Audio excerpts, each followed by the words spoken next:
हर्षित जी महाराज काशी से। पार्वती पतये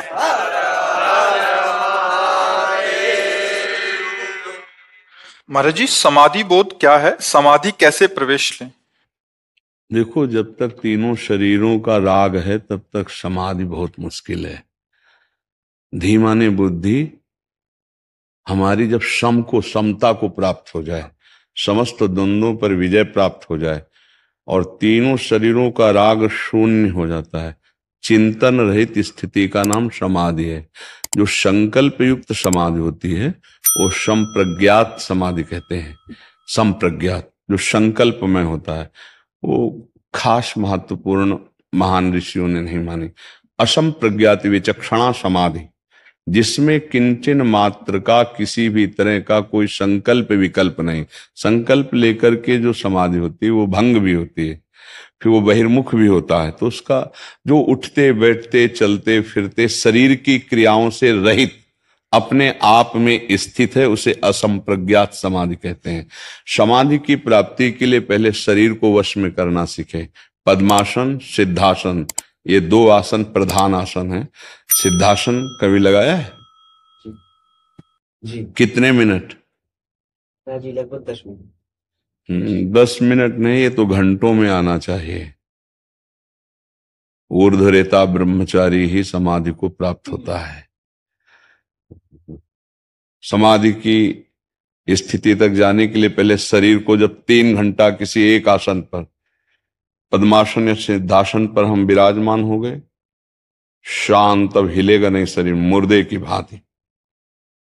और जो मन संकल्प विकल्प कर रहा उसे पहले मंत्र में लगाओ। चिंतन के द्वारा अचिंत्य में पहुंचना है। गुरु मंत्र मिला है ना, उसका चिंतन।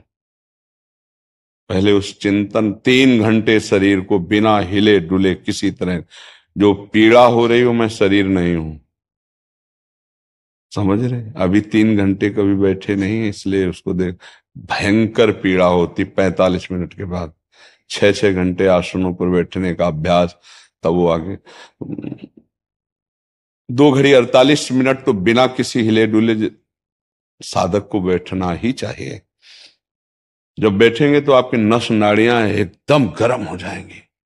सर्दी में पसीना आया है अपने लोगों के। फिर दूसरा, प्राणों का संयम प्राणायाम के द्वारा करते हैं। प्राणायाम कौन सा प्राणायाम करते हैं?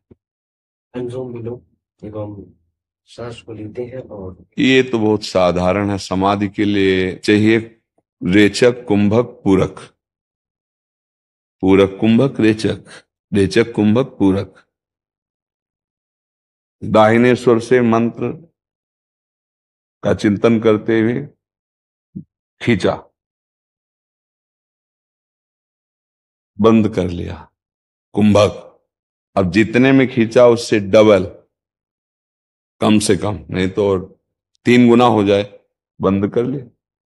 फिर उसी बिल्कुल मध्यम रीत से धीरे धीरे धीरे उसे छोड़ा, फिर उसी से खींचा, फिर कुंभक, फिर ये प्राणायाम समाधि की तरफ ले जाते हैं, एकदम शांत।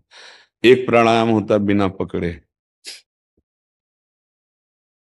पूरी वायु बाहर कर दी, रोक लिया, बाय कुंभक। अब जितनी देर फिर श्वास एकदम,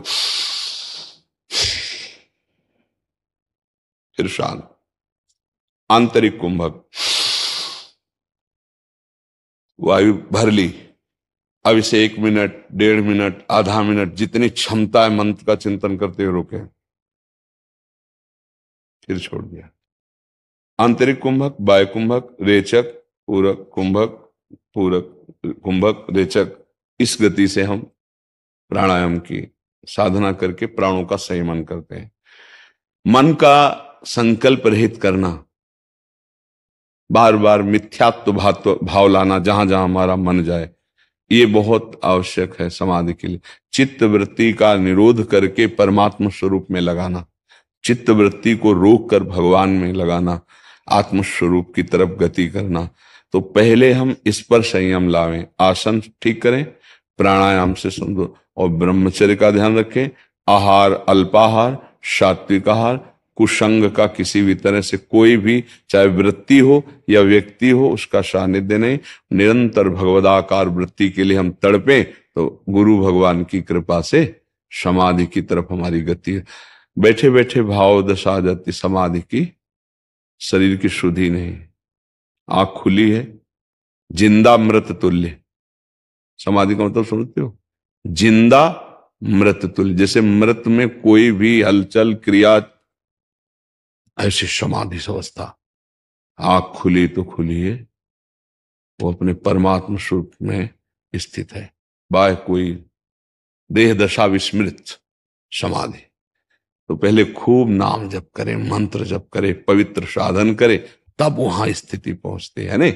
अब जैसे प्रारंभ में ही तो फिर वो काला काला अंधकार दिखाता है, कल्पना होती रहती, समय बर्बाद होता है। मंत्र में मंत्राकार वृत्ति, अगर सही ढंग से चलना चाहिए तो मंत्र में चिंतन, तब अचिंत्य स्थिति आती है। सूक्ष्म प्राण, अचंचल मन, पवित्र मन, बसीभूत शरीर, हर इंद्रियां जितेंद्रिय, और वो समाधि की तरफ पहुंचेगा। अभी तो बड़ा कूड़ा करकट इसे समेटना है ना, और जहां इसकी तरफ कोई बढ़ने लगता है तहां उसके अंदर सिद्धियां आ जाती हैं, फिर वो चमत्कार दिखाने लगता, फिर फंस जाता है। होए बुद्धि जो परम सयानी, तीन तन चितई नान हित जानी, तब वो समाधि सिद्धि। समाधि सिद्धि ऐसे थोड़ी मिलती। जो इस समाधि की तरफ आप बढ़ने की साधना करेंगे, सो आपके बहुत से चेला बनने लगेंगे, आपका बहुत यश होने लगेगा, रुपया पैसा बढ़ने लगे। फंस गए, समाधि की तरफ से गए। अगर और आगे बढ़े तो रिद्धियां सिद्धियां आ गई, मन की बात जानना, ये वो सब कूड़ा करकट है। सीधे परमात्मा तत्व में। इसीलिए देखो जो भजनानंदी महात्मा है, उनमें बाहरी कोई सिद्धि तुम्हें नहीं मिलेगी, कोई चमत्कार कोई सब नहीं। सीधे अगर उनका कोई चमत्कार है, तुम्हारे मन का परिवर्तन होकर प्रभु में लग जाना, यही चमत्कार संतों का होता है। क्योंकि वो इन सिद्धियों को स्वीकार नहीं करते। जो इन सिद्धियों को स्वीकार करता है, भगवत प्राप्ति की योग्यता खो देता है। इसलिए बहुत सावधान होकर चलो। नई अवस्था है, खूब जोर का साधन करो, पुरुषार्थ करो, मिटा दो अपने आप को, तो चमकने लगोगे। जैसे सोना जलता है, प्रकाशित हो जाता है, ऐसे जो साधु तप के द्वारा अपने विकारों को भस्म कर देता है, वो भगवान की तरह हो जाता है। तस्मित् त्यजने भेदाभावात्, भगवान और भगवान के जन्म में अभेद स्थिति होती है। ब्रह्मविद ब्रह्मवि भवति, जो ब्रह्म को जान जाता है ब्रह्ममय हो जाता है।